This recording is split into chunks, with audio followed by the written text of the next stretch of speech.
উত্তরবঙ্গে এই খাবারের নাম আলুর ঝোল, আর বাংলাদেশের বগুড়ায় এটাকে বলা হয় আলুর ঘাটি।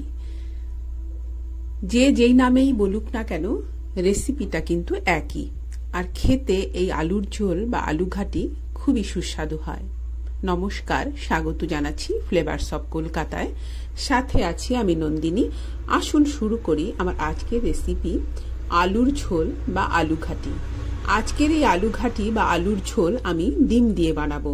তবে একই রেসিপি ফলো করে আপনারা মাছ বা মাংস দিয়েও এই রেসিপি তৈরি করতে পারবেন, সেটাও খেতে ভালোই লাগবে। 4টে সেদ্ধ আলু আমি ভেঙে নিয়েছি, একটু বড় বড় করে ভেঙে একটু জল দিয়ে এরকম গুলে রেখে দিলাম। একটা কড়াতে অল্প পরিমাণে সর্ষের তেল গরম করে ফোড়নে দিলাম 2 শুকনো লঙ্কা, 1/2 চামচ পরিমাণ গোটা জিরে, আর দিলাম গোটা গরম মশলা, এলাচ, দারচিনি, লবঙ্গ।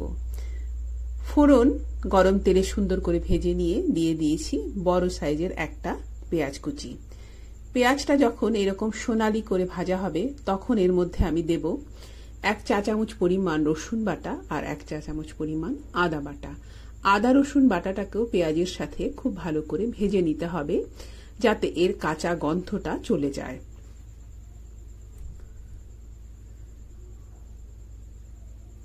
এবার একে একে আমি দিচ্ছি হলুদ গুঁড়ো, ঝাল লাল লঙ্কার গুঁড়ো, 1/2 চামচ পরিমাণ জিরের গুঁড়ো আর 1/2 চামচ পরিমাণ ধনের গুঁড়ো।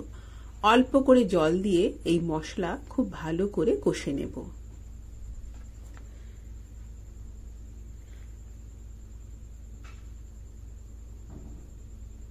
এটা দিচ্ছি টমেটো পিউরি।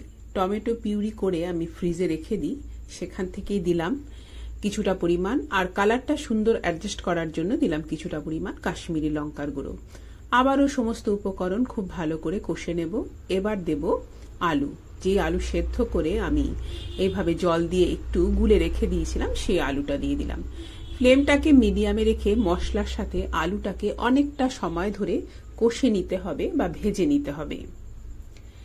আমি আজকের এই আলুর ঝোল ডিম দিয়ে বানাবো, তবে মুরগির মাংস দিয়ে, খাসির মাংস দিয়ে, মাছ দিয়ে এই রেসিপি ট্রাই করা যাবে, সেটাও কিন্তু খেতে বেশ ভালোই লাগে। ডিম আলুর ঝোল তো আমাদের বাড়িতে প্রায় দিনই হয়। একদিন এইভাবে বানিয়ে দেখুন, খেতে বেশ ভালো লাগবে। ভাত বা রুটি দুটোর সাথেই কিন্তু এই রেসিপি পরিবেশন করা যাবে। আলু মশলার সাথে খুব ভালো করে কষে নিয়ে আমি এখানে গরম জল দিয়ে দিলাম, পরিমাণ মতো গরম জল দিয়ে দিলাম, প্রয়োজনে পরে আরও দেয়া যাবে। এখন পরিমাণ করে লবণ আর একটু চিনি দেব। যে কোনো খাবারের স্বাদটাকে ব্যালেন্স করে খুব সামান্য পরিমাণে চিনি। এই চিনিটা দিলে খেতে ভালো লাগে।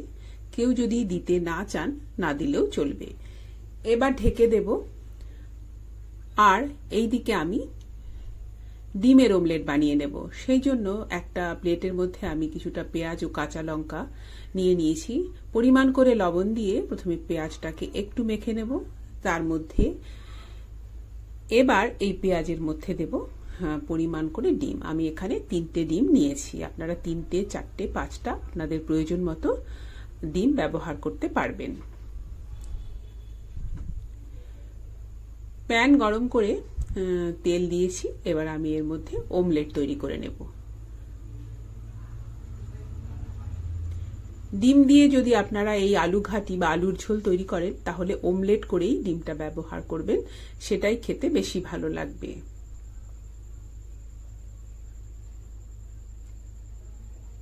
এই অমলেটটাকে আমি ছোট ছোট পিস করে কেটে নেব। আপনারা আমার রেসিপি দেখুন। রেসিপি ও উপস্থাপনা যদি আপনাদের ভালো লাগে, আমার চ্যানেলটিকে সাবস্ক্রাইব করে বেল বাটনে প্রেস করে আমার পাশেই থাকার অনুরোধ করব আপনাদের।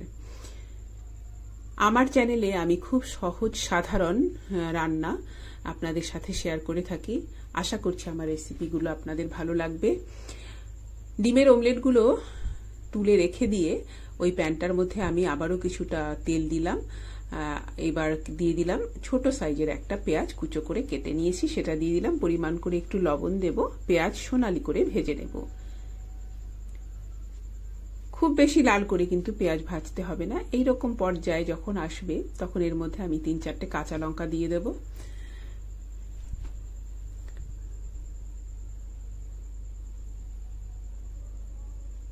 এবার এই পেঁয়াজ ভাজাটাকে আমি আলুর ঝোলের মধ্যে দিয়ে দেব।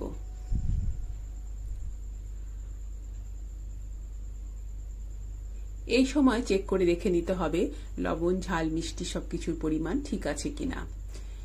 এই আলুর ঝোল বা আলু ঘাটি ভাত, রুটি সবকিছুর সাথেই পরিবেশন করা যাবে, খেতে কিন্তু বেশ ভালো লাগে।